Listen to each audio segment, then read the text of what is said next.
Good morning, কেমন আছো সকলে? আশা করি ভালো আছো। সকাল সকাল কাজ হয়ে গেছে, স্নান হয়ে গেছে, আমার ছাদে চলে এসেছি। এই দেখো কি সুন্দর রোদ বেরিয়েছে। রোদটা বেশ শীতের রোদ, তো শীতের রোদ খুব ভালো লাগে, তাই ছাদে চলে এলাম। কিছু জামা কাপড় ছিল সেগুলো মেলে দিয়েছি দেখো। আর মা ছাদটা ঝাড় দিয়ে দিচ্ছে, তার কারণ শীতকাল, তোষকগুলো সব ঠান্ডা হয়ে যায়, সেই জন্য তোষকটা মেলে দেবো। কিন্তু খুব ধুলো হয়েছে ছাদে, তাই মেলে দিচ্ছি।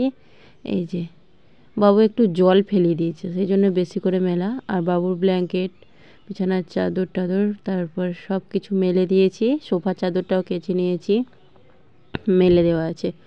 ওই যে ঘষি মেলা আছে শুকোতে দেওয়ার জন্য।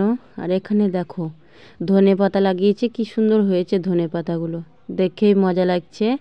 আরও লাগিয়েছে ওই সাইডে ফুল গাছ লাগানো আছে। আর ধনে পাতা, গোলাপ ফুলের গাছ লাগিয়েছে, কিন্তু গোলাপ ফুলটা ধরছে না, লতিয়ে লতিয়ে চলে যাচ্ছে। দেখো এখানেও লাগানো আছে ধনে পাতা কিছু।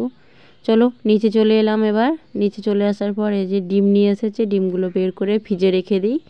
বাবুর প্রত্যেক দিন একটা করে ডিম লাগবেই, শুধু ভাত খেতে পারে না, তাই জল ভরে নেবো। এবার দেখো জলগুলো ভরে নিয়েছি সব। জলগুলো ভরে নেওয়ার পরে কি সবজি হবে দেখি। মা ওখানে কাটতে বসে গেছে। এই যে বাবা লাউ পাতা নিয়ে এসেছে, লাউ পাতা বাটা হবে।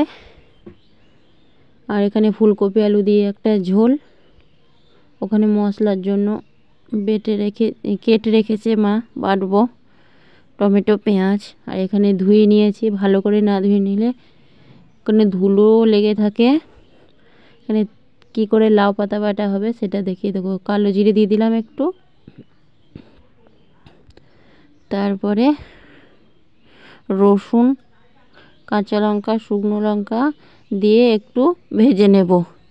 ভেজে নেওয়ার পরে লাউ পাতাগুলোকে এখানে ফেলে দেবো। কোনো দিন লাউ পাতা বাটা খাইনি, আজ প্রথম, দেখি খেয়ে কেমন লাগে। এই যে এরকম হয়ে গেছে, এটাকে এবার বেটে নেওয়া হবে। এখানে চচ্চড়ি হবে, তাই চচ্চড়িগুলো সিদ্ধ হয়ে গেছে, সিদ্ধ করে নিয়েছি। এই যে তারপরে ফুলকপি আলুর ঝোল রেডি। এক্ষুনি নামালাম কড়া থেকে, কেমন ধোঁয়া উঠছে দেখো। আর হবে করলা ভাজা।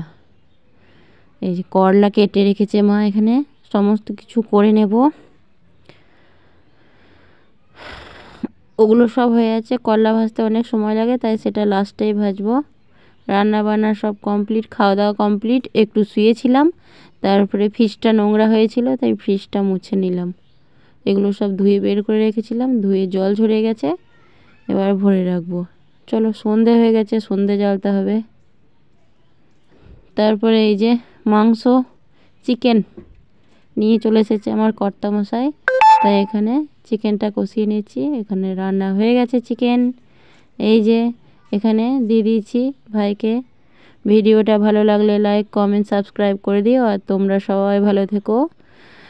গুড নাইট সবাইকে।